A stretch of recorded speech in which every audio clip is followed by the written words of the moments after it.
কক্সবাজার, আমরা যাকে শুধু সমুদ্রের শহর বলে জানি, কিন্তু এই শহরের গল্প শুরু হয়েছিল ঢেউ দিয়ে নয়, শুরু হয়েছিল ইতিহাস দিয়ে। অনেকেই জানেন না, একসময় এই জায়গায় ছিল পালঙ্কি।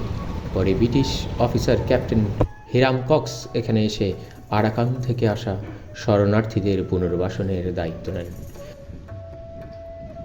মানুষকে আশ্রয় দেওয়ার সেই মানবিক উদ্যোগ থেকেই এই জায়গার নাম হয়ে যায় কক্সের বাজার। অর্থাৎ এই শহরের পরিচয় শুধু প্রকৃতি নয়, মানবতার গল্প বহন করে।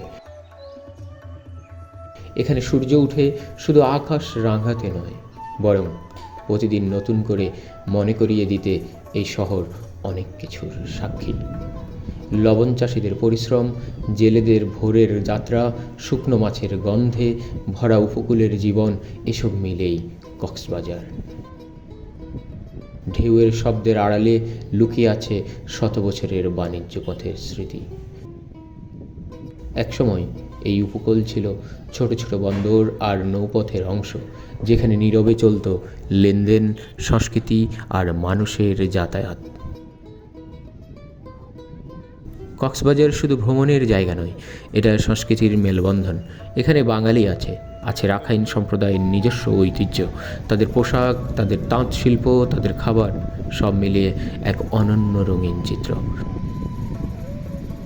অনেকেই শুধু ছবির জন্য আসে, কিন্তু খুব কম মানুষ খেয়াল করে এই শহরের বাতাসে এক ধরনের ধীর গতি আছে।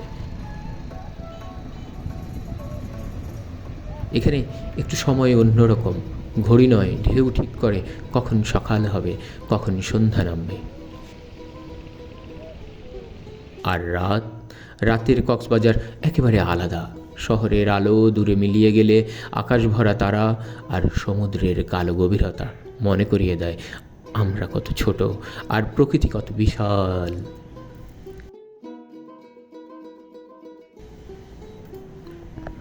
কক্সবাজারের আসল সৌন্দর্য শুধু চোখে দেখা নয়, এটা অনুভবের বিষয়। এটা সেই জায়গা যেখানে মানুষ নিজের ভেতরের কোলাহল একটু থামাতে পারে। হয়তো এই কারণেই যে একবার আসে সে আবার ফিরে আসতে চায়। কক্সবাজার শুধু একটা পর্যটন কেন্দ্র নয়, এটা ইতিহাস, মানবতা, সংস্কৃতি আর প্রকৃতির এক মিলিত গল্প।